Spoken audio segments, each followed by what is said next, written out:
Hey guys, Tim Mulebel with TACCOM again. Today we're going to go over, no, we're not going to go over recoil systems. We are going over the Smith & Wesson FPC and all the TACCOM accessories and hopefully a little bit of insight on how to install them. So we're going to talk about the buttstock, the hard charge, the scope rail that we sell, and our handguard.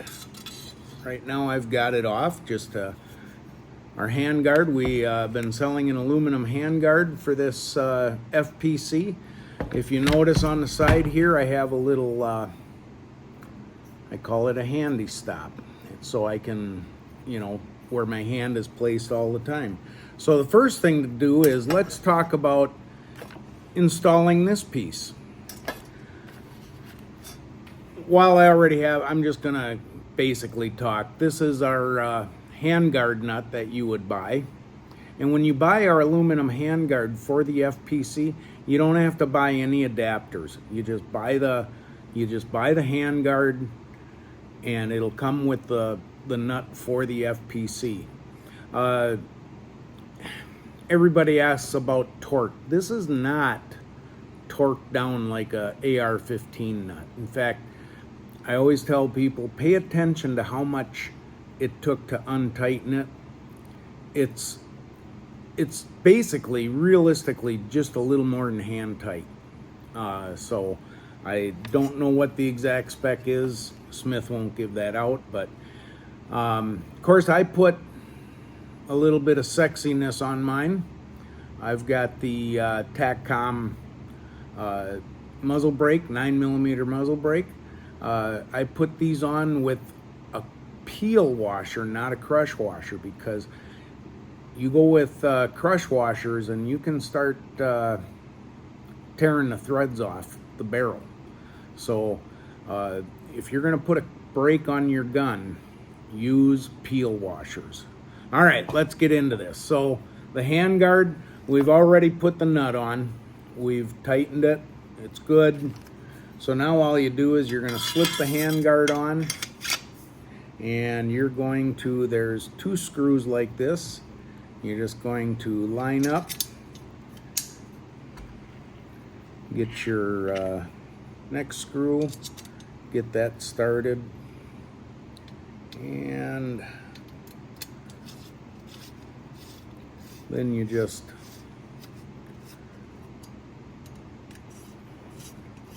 notice how I'm just spinning them in right now. They go in pretty easy.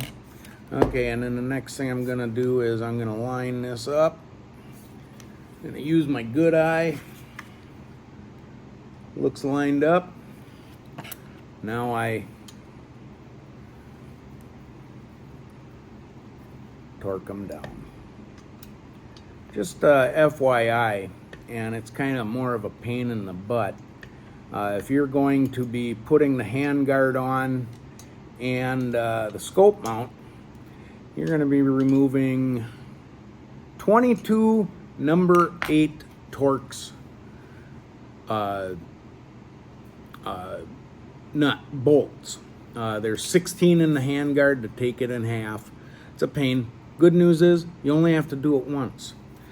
6 here for the scope mount. And this is pretty straightforward. You just remove those 6 screws, set those screws off to the side, make sure you keep track of the little nuts, and you just put the scope mount on, and you just run the screws through and tighten them up. It's that easy. There is a torque specification if you decide to use a torque specification for this scope mount screws.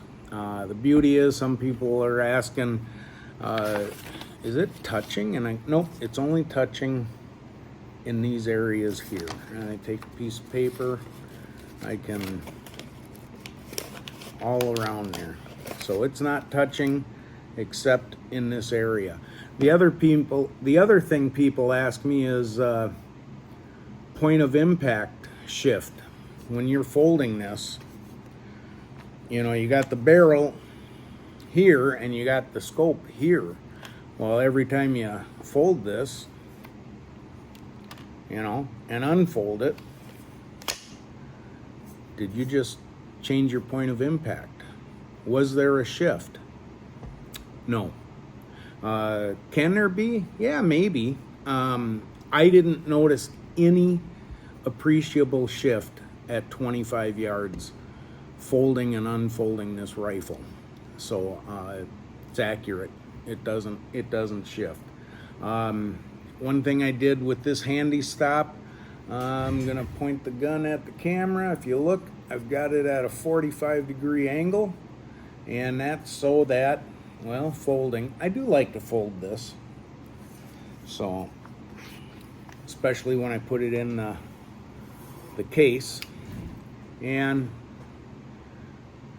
it just misses. Okay, so and now it's folded up, I can put it in the case. But now when I take it out, I have all the TACCOM goodness on this rifle.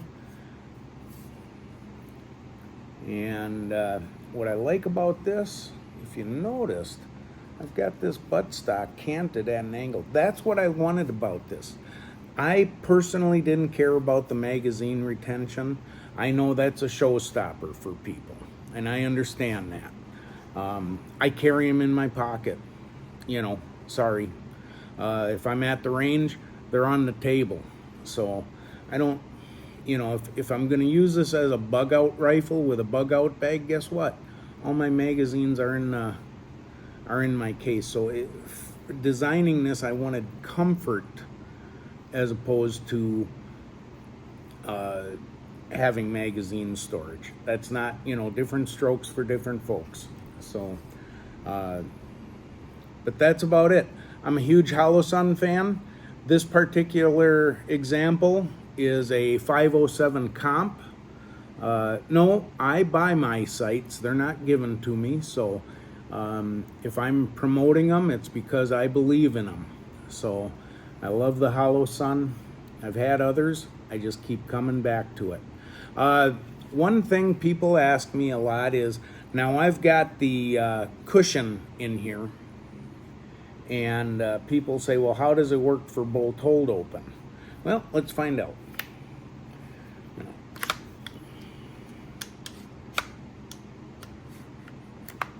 There you go, bolts open.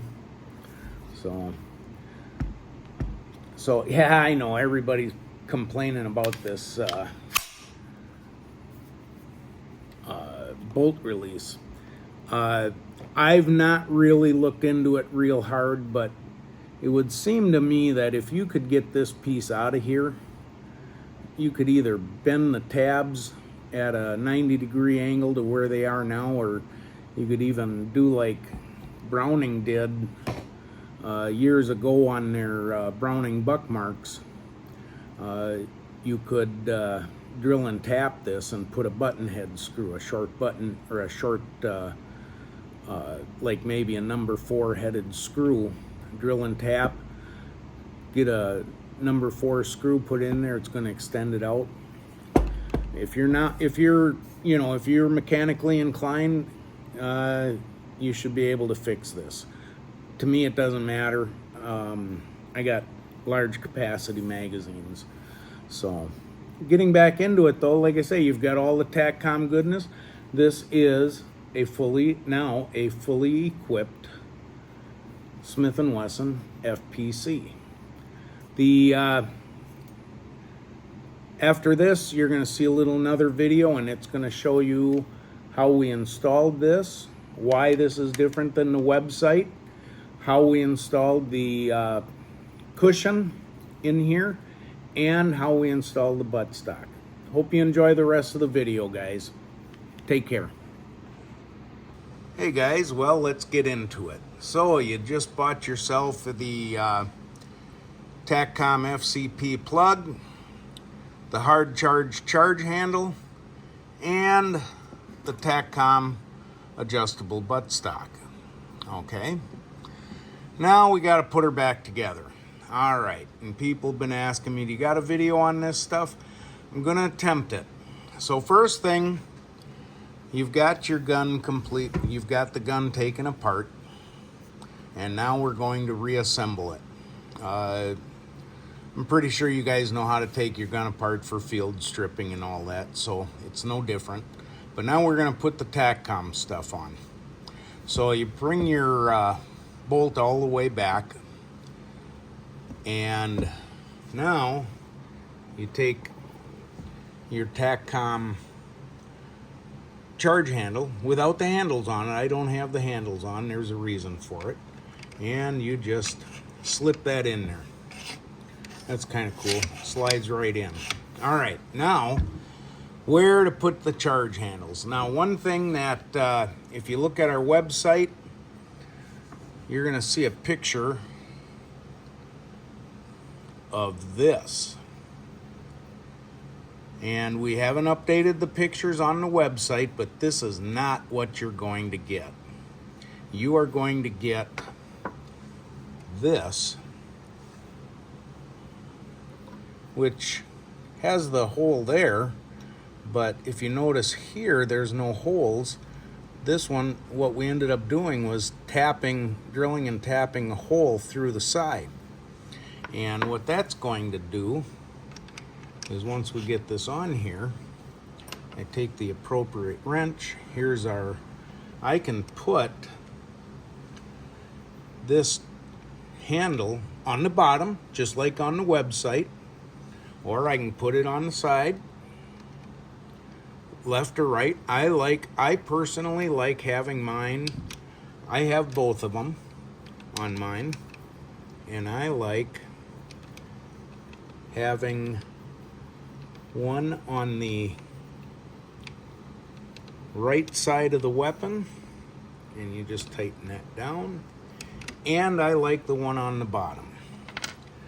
Now you might want one on the right and on the left, or you may only use one. I use both. So, but that's what, and you just get your Allen key in there. By the way, in case anybody doesn't realize this, on an Allen key, this is officially the way you tighten it. You're just applying torque on the short end. You start tightening up with this end, yeah, you get a lot of torque, but you can do a lot of damage with especially with the smaller screws. Okay, so I've got my charge handle in. So now we're going to put the TACCOM cushion in. And for those of you that, here's the TACCOM one, here's the factory one. What this does is, your gun has a two-stage recoil system. It's got the small spring, and then it's got this big heavy spring. And so what happens is, this spring compresses first, then it pushes this cushion back. If you notice, this cushion can slide back and forth on this. Kind of hard to see, okay? Well, what we did was we made it a little bit longer, and we basically enhanced the second stage. So you get a little bit less felt recoil. Okay, so now we're gonna put that in. So what you have to do is you have to push the bolt forward. Well, oh, it don't go any farther. Inside, you gotta stick your little finger in there, and you push down on the hammer, and now that bad boy, if you look, I've got you can start to see the bolt go through. So now, I'm going to feed the spring in, push the bolt all the way forward. Then I'm going to put this plug in, and let's see if we can't, there we go. And I'm gonna get this little pin ready, because I'm gonna push this in to there, and I'm gonna push this pin in. All right.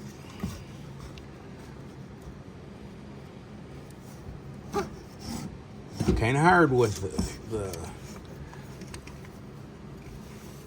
all right. There, so now I got the pin in. And I want to make sure I got it all the way through both sets. And that's the tricky part in this situation. Turn the gun over, make sure I get this all lined up, and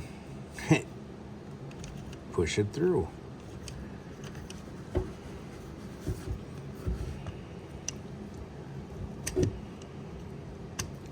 I can do this 100 times off the camera and it works perfect. All right, so now I have the cushion in. Now we're going to put the buttstock on. Now this is a little different than the factory, not much. You take your secondary recoil spring, you put it in there, all right, and you have these two parts. This is the pin that keeps it all together. What'll happen is this pin will end up going into this slot, into this hole here, and through this hole. All right, so it takes a little bit. I got the spring in, so now let's take the gun and we're going to, okay, we got everything lined up. Takes a little bit of force, but if you want to take a look, this is all the farther down I have to get because I have to line this hole with this hole. Okay, so you kind of get a visual how much you got to push down.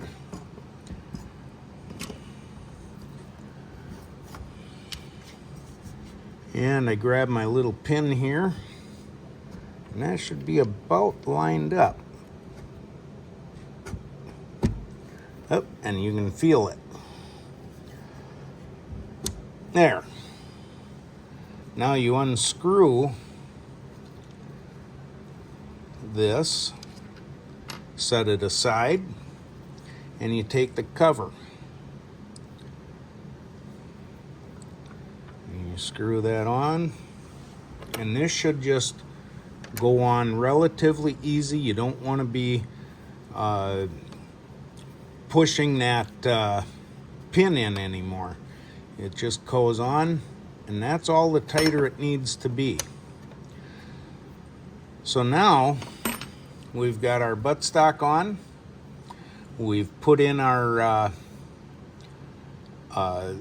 enhanced cushion for the FPC, and of course we've put the charge handle on. So now you can function test.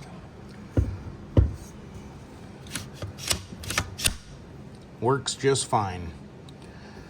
All right, the next thing to do is to go out to the range, which, well, we'll see that at in a different time frame.